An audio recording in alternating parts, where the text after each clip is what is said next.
Nerdy bear in a dish. How many pieces do you wish? Well, of course, there is only one handsome king nerdy bear. So over the weekend, I watched Dragonballsuper Superhero. Got my hat right here, and then I got a Vegeta shirt that says 9001. It's over 9,000. And so I enjoyed this movie. It had some of the best fight scenes I've seen in a Dragon Ball movie in a very long time. The fight scenes, they worked really well with the 3D animation. It worked really well. I saw it in IMAX 2D. The fight scenes were very well choreographed. They were visually stunning. I was a bit worried that the 3D animation might have made the fight scenes clunky or out of sync with one another. But it worked out really well. I'm very happy with the fight scenes on how they played out. And overall, this movie really is a big fan service to those who love Gohan, that have been following Gohan in his development since the very first episode of Dragon Ball Z that he was introduced. You can see his growth, his character growth, and I think this really caps his story arc in a sense. Of course, there's more to see with future Dragon Ball Super episodes when they start to debut again, now that the manga has gotten a chance to have material that can be turned into a full-blown anime. So I look forward to that when that time comes. But in the meantime, it's a big fan service to those who have loved the character Gohan, for those who love Piccolo. You get a lot of King Piccolo references for those who have been watching Dragon Ball since the beginning, Dragon Ball, and then Dragon Ball Z, and then up to Super. I guess you can count GT if you'd like. I mean, I'm pretty neutral with GT. It is what it is. It exists. We move on from this point on. And then also a big fan service to those who love the Red Ribbon Army. And there was great comedy. There was outstanding comedy. There's a lot of gags. I mean, Dragon Ball in general has always had these gag comedy moments and a lot of just slapstick comedy that you would normally find in a lot of anime, but especially Dragon Ball being its own unique slapstick comedy that's always had since the beginning. So the action comedy is what they're, of course, going with, which a lot of Dragon Ball has always been like. Now, here are some negatives that I'll point out that are not really negative, more like there's just something missing. So if you're looking for an elaborate story, there's really not much to go off of. I do understand there are people out there that will say, oh, Dragon Ball has a story structure? What? Nani? Are you kidding me? Well, okay, I see your point there. Yeah, I understand. But of course, I think there could be exceptions for a few story sagas that would be another video for another time. But for the purposes of superhero, there's really not really a whole lot of a story, other than there's the reformation of the Red Ribbon Army. You have Dr. Hito, who is I just want to say a midget. Well, maybe not midget, more like a dwarf.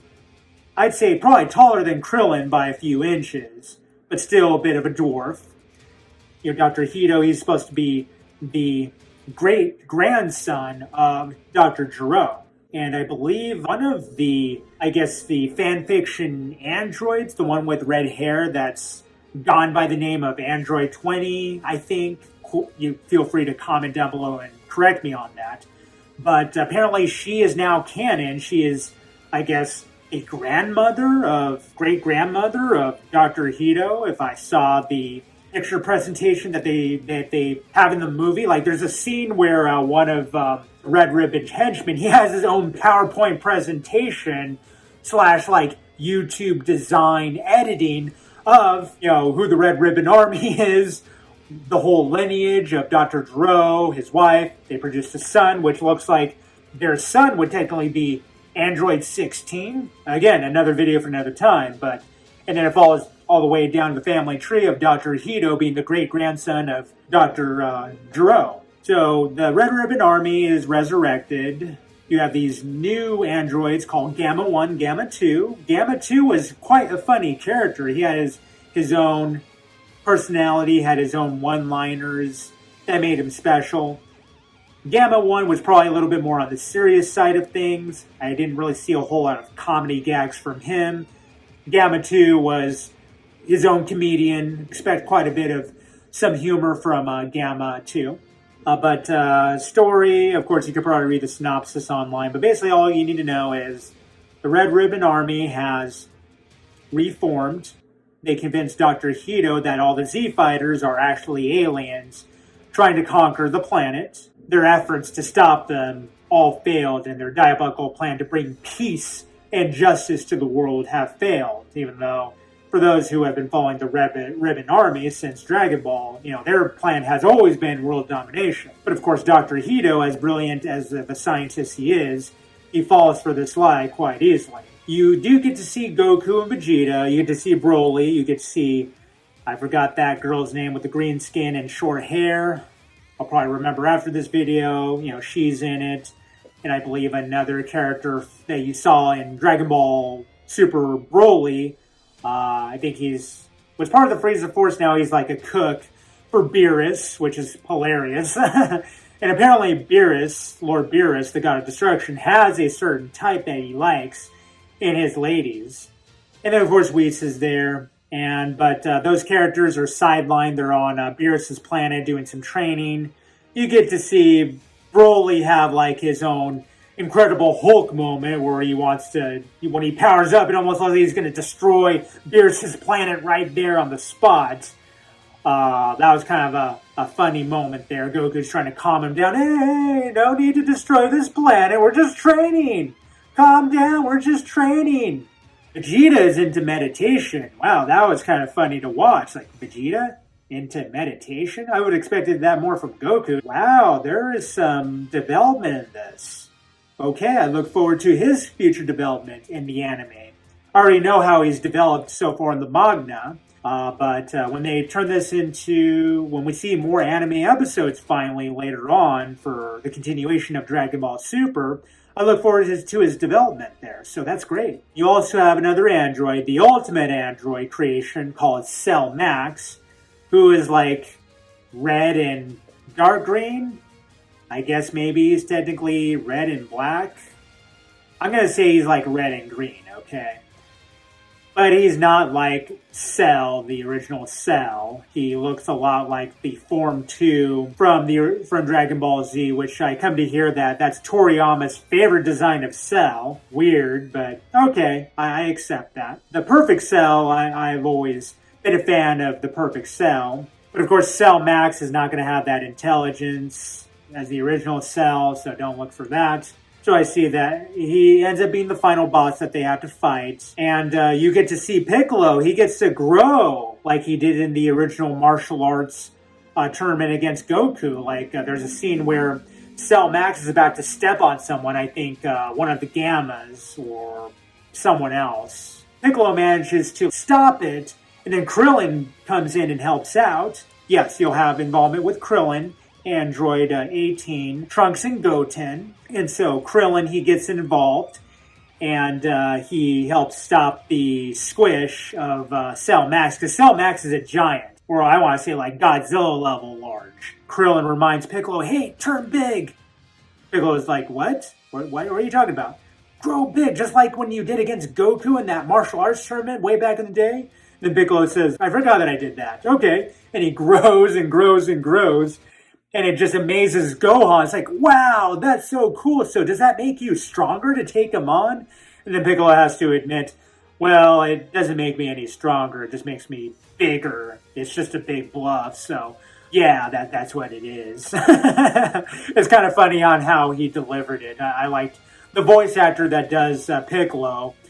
He can have like such a serious voice tone, but yet still have some comedy. So the way he delivered it, it's a big bluff. It doesn't make me any stronger. So I did get a laugh out of that. The final scene where they finally defeat Cell. Gohan, he does his special beam cannon and fires it at Cell Max. To destroy Cell Max, you have to completely obliterate the top of his skull. And that's hard to do. While they had success cracking it, they didn't destroy it. So Gohan had to be the one to do the finishing killing blow with the special beam cannon. With Piccolo, with his large size, he was able to hold him, restrain him. Gohan was able to land that special beam cannon onto Cell Max's head. So that was cool to watch. A lot of King Piccolo that was mentioned.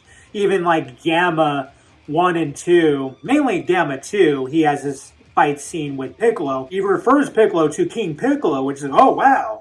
That's amazing that he called him King Piccolo. That's a big throwback moment from the original Dragon Ball. If you were a big fan of the original Dragon Ball, you're probably going to have some fanboy, fangirl moments there. Oh, he called him King Piccolo. That's freaking awesome. That's real OG from Dragon Ball. Wow. So a lot of throwback moments. I'll let you watch the movies so you can find all of them. Now, going back to the special beam cannon of Gohan, I was trying to avoid spoilers as much as possible, and then I got exposed to, I guess, a potential spoiler rumor on a Facebook post that they mentioned Gohan doing a special beam cannon, and I was just so skeptical of that, and I just dismissed it immediately. My reaction to that back, weeks back is that, oh, there's no way he does a special beam cannon. That must be misinterpreted. No way he does that.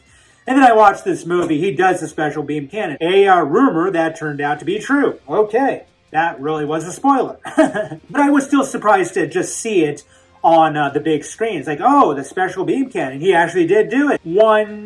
Not really a negative thing, but I just feel that the whole reason I feel that they made this movie was maybe Bandai just already created a toy lineup to have, Orange Piccolo, I guess Beast Savage, Gohan, I don't know what they're going to officially call him. In Japanese, I don't know what they call him originally in Japanese, like his new form. He has like this silver hair, almost like it's Ultra Instinct, but he has these red eyes.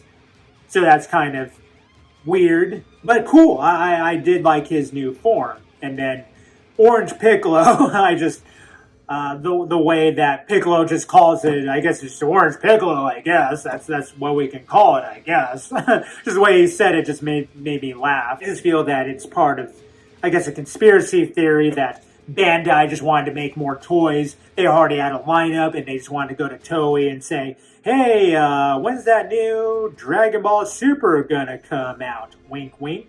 Because we just created these toys, and you're gonna go ahead and make this movie so we can sell these toys and make some money. I'm not sure if that's even true. I'm just creating my own conspiracy theory. And that's what I just visualized. Hey, we created these toys. You're gonna make that movie, right? It's like, what movie?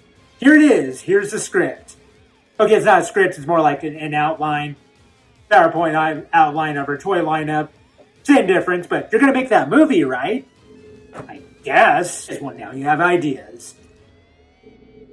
So overall, I would give this movie, if I rated it out of 10, I'd rate it an 8 out of 10.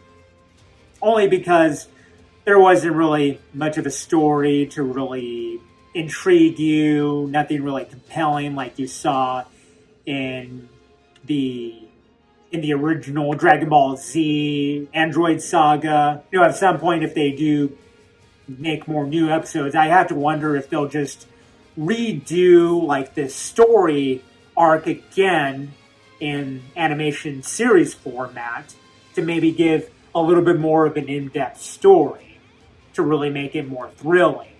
Because that's what they technically did with Resurrection F. You had Resurrection F, you bring back Frieza in a movie, but then when they released Dragon Ball Super, then they just did a series of animated episodes of that same exact story movie with some extended scenes, or some scenes were slightly different, but you still essentially have the same exact story as before. Or is it Battle of Gods?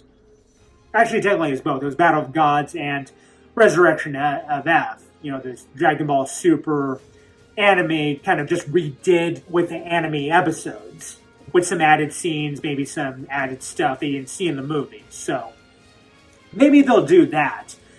I mean, since they've already done it with those two movies, maybe they'll do it with Broly as well. Maybe just have the anime episodes just reintroducing Broly again, and then followed up by Dragon Ball Superheroes with anime episodes again. They already did it with Battle of Gods, and they already did it with Resurrection of F. I mean, I'm seeing a pattern here. If they did it with those two movies, I theorize they could do it with those two movies.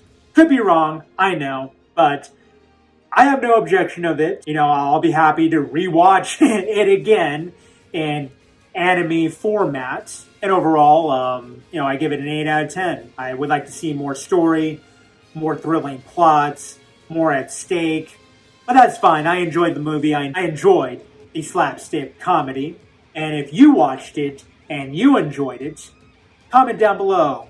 Tell me what you think of the movie. Well, this was your handsome King Nerdy Bear giving a review on Dragonballsuper Superhero. Until next time, same handsome King content, same Nerdy Bear review.